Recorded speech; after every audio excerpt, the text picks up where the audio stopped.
venue for your next event.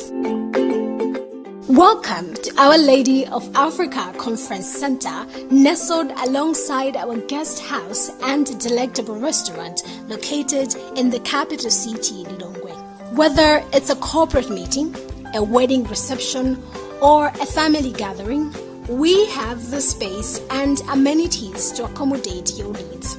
With good accommodation, facilities, and mouth-watering cuisine, your event is sure to be a memorable success. For more information, contact us on 0997 277 720 or on 0997 452 093. Book now and let us help you create unforgettable moments. Our Lady of Africa Conference Center is located on Likuni Road, about 250 meters from Bypass Roundabout towards Chinsapo, before the police roadblock. Turn to your right and it is about 50 meters from the tarmac road.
Well, it's time for news, and my name is Helbert Skatanda. First, let's have a look at our top stories. The Catholic Church leader, Pope Francis, preaches hope to Scalabrinians. President Shewera urges chiefs to promote voter registration for 2025 general election. CISEC applauds government for declaring an education month. And in news from elsewhere, Burkina Faso puts civilians at risk amid conflict with rebels.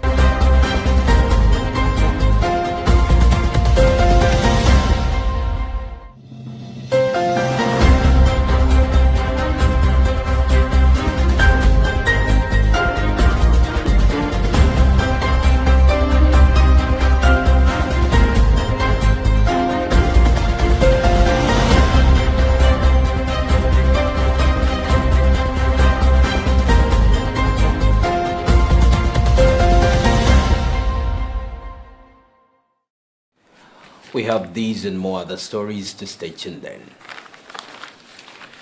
The Catholic Church leader, Pope Francis, has decried the widespread indifference to the fate of refugees and migrants in today's world, aggravated by the closing of borders and the growing hostility against them, reiterating his plea for a compassionate response to migration challenges. Pope Francis said this on Monday when he met with missionaries of St. Charles on the occasion of their 16th General Chapter.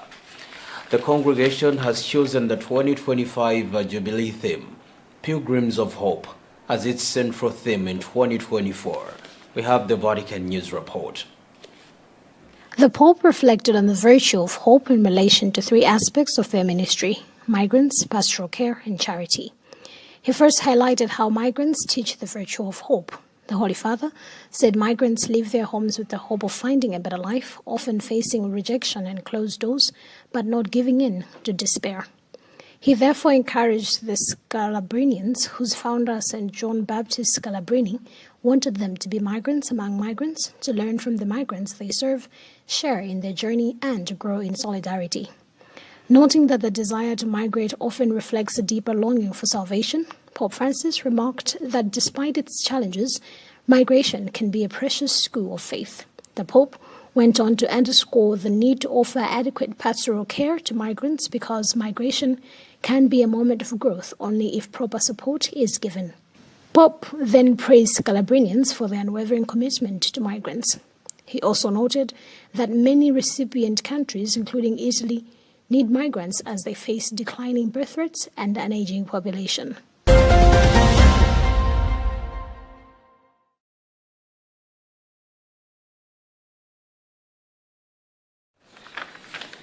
The Auxiliary Bishop of the Archdiocese of Lilongwe, Right Reverend Vincent Mokwawa, has commended the Congregation for Propagation of Faith, also called the Propagation of Faith, for aiding the formation of it in the Archdiocese. This is one of the Pontifical Mission Societies whose resources are collected during the World Mission Sunday celebrations. Speaking on Monday, after opening a one-week-long formation workshop for catechists at St. Francis of Assisi Parish, Bishop Mokwawa said through his yearly ongoing formation, the catechists deepened their lives as evangelists. Bernard Mwanza reports. The auxiliary bishop, who represented His Grace Archbishop George Desmond Tambala at the opening ceremony, stressed that resources from the congregation are helping the catechists through such workshops in deepening their understanding of the Catholic teachings. He added that the catechists are being helped to deepen their spiritual life because they are missionary agents, stating that they need to carry the image of Christ. Mokwawa, who is also the bishop chairman for the Pontifical Mission Society's PMS at the Episcopal Conference of Malawi, ECM, further encouraged the catechists to grow in the spirit of synodality, guiding them to continue building a synodal church. We want them to be good shepherds, just like Jesus Christ. They should go back after this training session with a deepened spiritual life, but also enriched understanding of the Catholic teachings. And we want them to really continue build the local church, because as time is going, you know that there are so many things that happen. Sometimes our people are receiving a lot of information at the grassroots. There are so many influences of the secular world today with the globalization. Therefore, we want the catechists to continue the work of building a community of believers, a community of evangelizers that is also very synodal, that moves together and participates together in building the kingdom of God. Reverend Father Peter Chatambalala, who is the chaplain of the catechists in the Archdiocese, said the workshop was timely and beneficial for catechists, providing them with the necessary tools and knowledge to enhance their ministry. So catechists as formators of faith needs to acquire some formation in pastoral matters, faith matters, leadership matters, and the other areas, so that they should effectively deliver their services to the people they serve. The workshop will run up to Friday, the 1st of November, 2024. The catechists are drawn from across all parishes in the Archdiocese.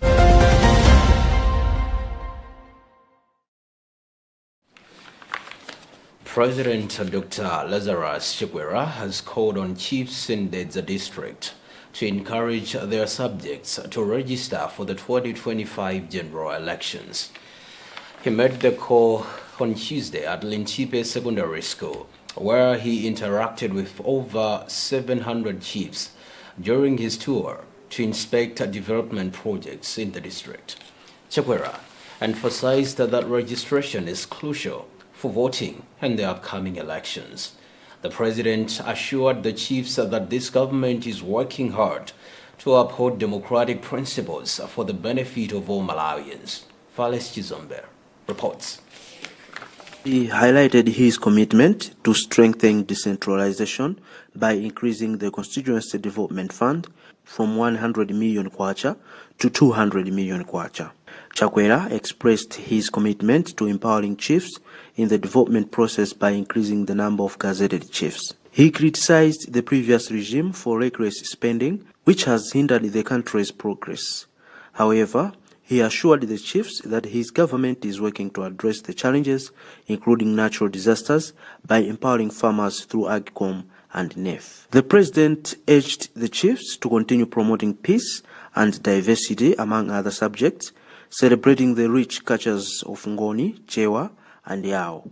Senior Chief Chauma praised President Chakwera for taking the time to meet with the chiefs and commended the government's development projects in his area.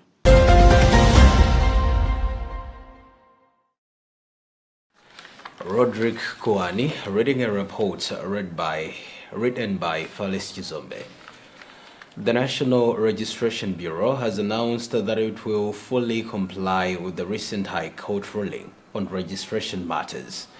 The court's decision requires the NRB to swiftly implement measures to support individuals who meet the eligibility requirements under Section 77 of the Constitution and visit Malawi Electoral Commission registration centers but lack proof of eligibility from NRB. According to the High Court, these individuals must be assisted to register in the NRB database. In an interview, NRB Principal Secretary Mphatso Sambo stated that the department will urgently open additional centers to enable Malawians who have not yet registered for a national ID to do so and receive a unique ID and proof of registration. This is part of what Sambo said.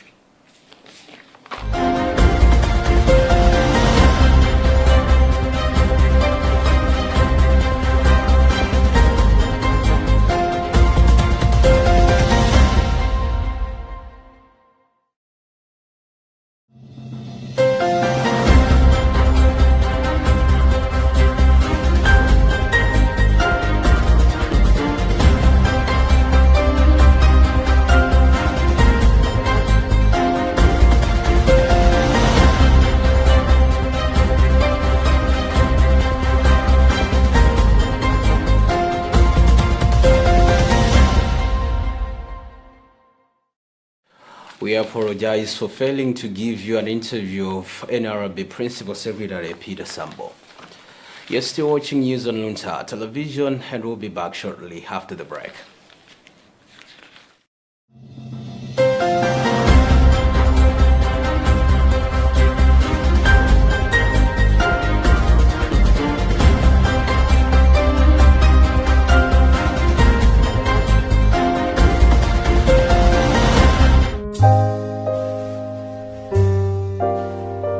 Montfort Media is pleased to inform all its valued customers that the Pope John Paul II cloth, which many were longing for, is back on the market. The price is 12,000 kwacha per 2 meters.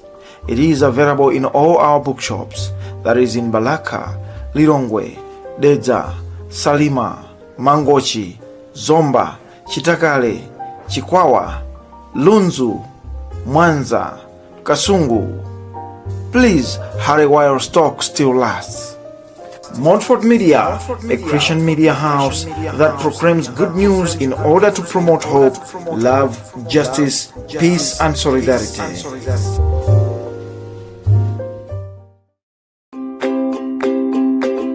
Are you looking for a good venue for your next event?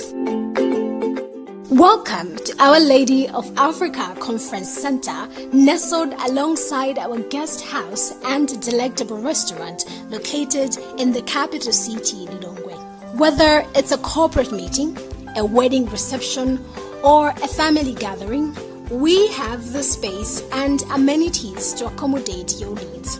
With good accommodation, facilities, and mouth-watering cuisine, your event is sure to be a memorable success.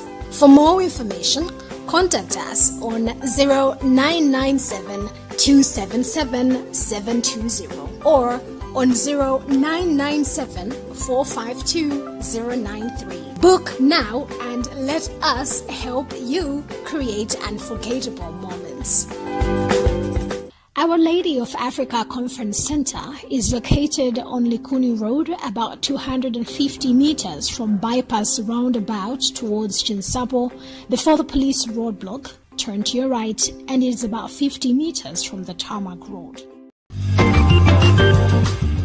Luntha TV is now on Zuku Channel 51. You can get yourself a Zuku decoder from the Luntha TV offices in Area 2, Lilongwe. and from all the St. Manford bookshops across the country in Kasungu, Lilongwe, Salima, Dedza, Balaka, Zomba, Mulanje, Blantyre, Chikwawa, Mwanza, and Mangochi. For more information, contact 0883 815 055 or 0996 892 965. Get a Zuku decoder today and not miss daily mass, worship and prayers, news bulletins, and so much more on Luntha TV, bringing wisdom into your home.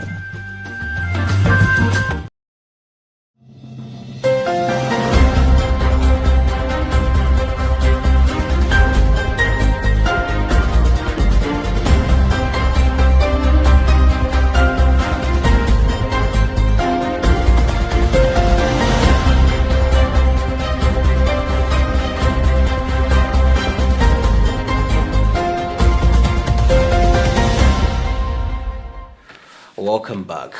Now let's have a look at our top stories once more before we proceed.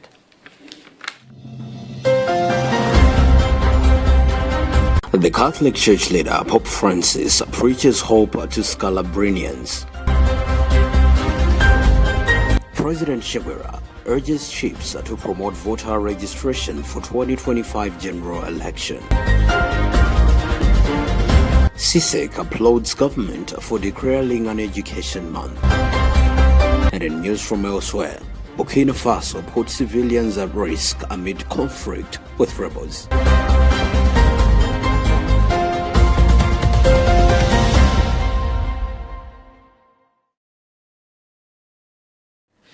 Moving on, the Civil Society Education Coalition has commended government for declaring November as an education month, saying it will allow the ministry and other stakeholders to have a dialogue on issues that are setting education in the country. In an interview with Luntha television on Tuesday, CISEC Executive Director Benedicto Kundoe emphasized on the significance of political will in rolling out the education month. Minister of Education Maralitso Kambaua Wirima declared November as a National Education Month to complement the World's Teachers' Day that falls in October. More details in this report, filed by Charity Chilanga. Was stated that designating the month of November as the Education Month of the year will afford the country an opportunity to take stock of the developments in the sector and come up with recommendations that can help improve teacher professionalism and the delivery of quality education in the country.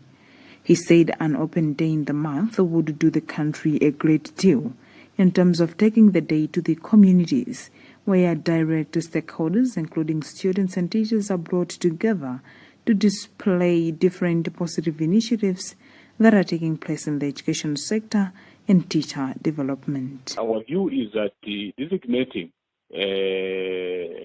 Education Month of the year will be significant in terms of allowing the ministry as a policyholder and stakeholders to have a dialogue on the issues that are affecting teachers and in particular education.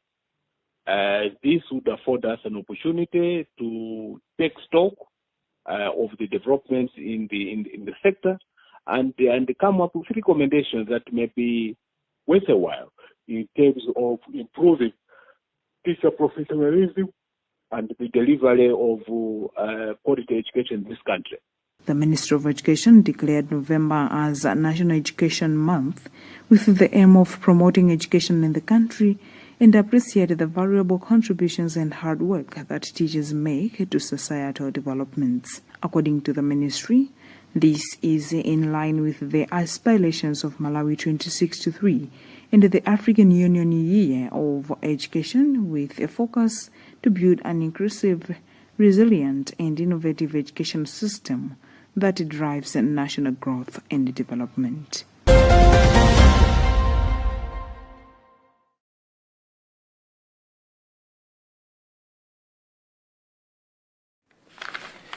The District Commissioner for Balaka, Tamanya Harawa, has described sanitation and hygiene as personal commitments that need to be embraced without being forced to practice. Harawa made the remarks after a cleanup exercise that the district council organized at the district health office, where different government heads of sectors and civil society organizations attended on Tuesday. The exercise was conducted in response to National Sanitation and Hygiene Week, which the district is observing. Rashida Matandiga reports.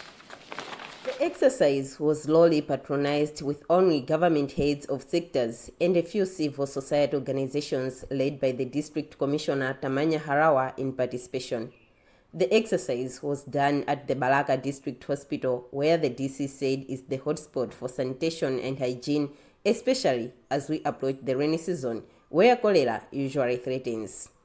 Noticing that there was low patronage despite sensitizations on the activity, Harawa said they will not back off, but will meet local structures and have a positive dialogue on why such activities should be prioritized. The issue of sanitation and hygiene, they are very patient.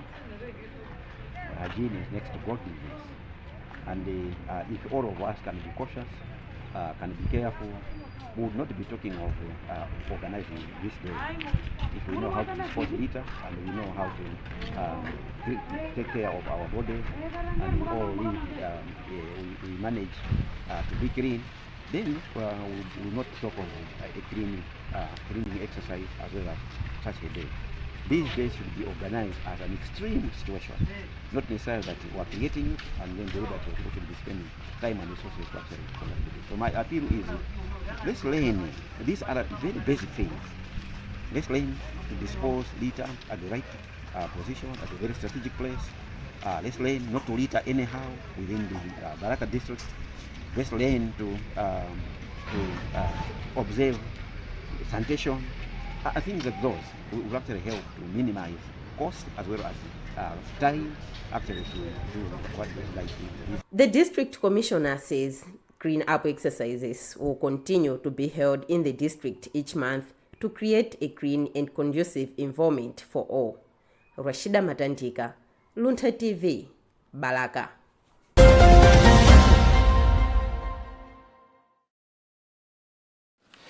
Now in news from elsewhere, a Human Rights Watch report says Burkina Faso should urgently prioritize the protection of civilians amid its ongoing struggle with armed rebels. The NGO stated on Tuesday that the government put people at unnecessary risk during an armed group attack earlier this year. At least 133 people were killed by Al-Qaeda linked Jama at Narasi, an Islamic group, in August. We have the details. The incident in the central part of the country was one of this year's deadliest, as Burkina Faso continues to be ravaged by attacks by armed groups. Villagers in the Barcelone commune, 80 kilometers from the capital, were forced to help security forces dig up trenches to protect security outposts and villages. JNI fighters then opened fire on them, according to witnesses quoted in the report. Many villagers who were not compensated for digging the trenches were reported to have refused to help, fearing they would be exposed to attacks. However, the report says they were forced by the military, using threats and beatings to carry out the task. JNIM, which claimed responsibility for the August 24 attack, said it targeted the villagers because it viewed them as fighters affiliated with the state. Fighters linked to Al-Qaeda and the ISIS group have killed thousands and displaced more than 2 million people in Burkina Faso, with half of the country outside government control. HRW said it confirmed the killings through video analysis and witness accounts, adding that dozens of children were also murdered and at least 200 more people were injured, calling the attack an evident war crime. The violence resulted in 2 coups in 2022. However, the military government has struggled to meet its promise to end the violence, despite seeking new security partnerships with Russia and neighboring countries in West Africa. The government's reliance on armed civilian groups known as Volunteers for the Defense of the Homeland is also putting civilians in danger.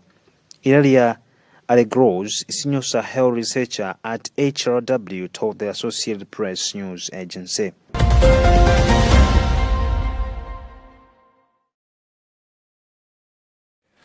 And that also wraps up our today's news bulletin. But before we go, a reminder of our top stories.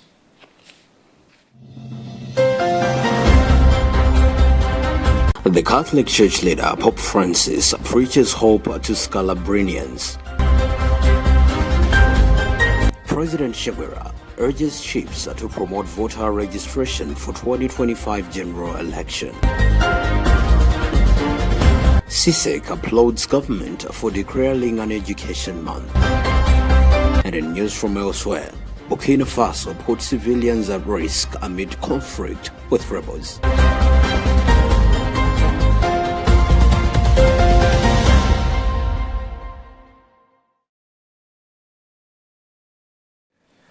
My name is Helbert Katanda. Thanks for watching, and it's goodbye for now.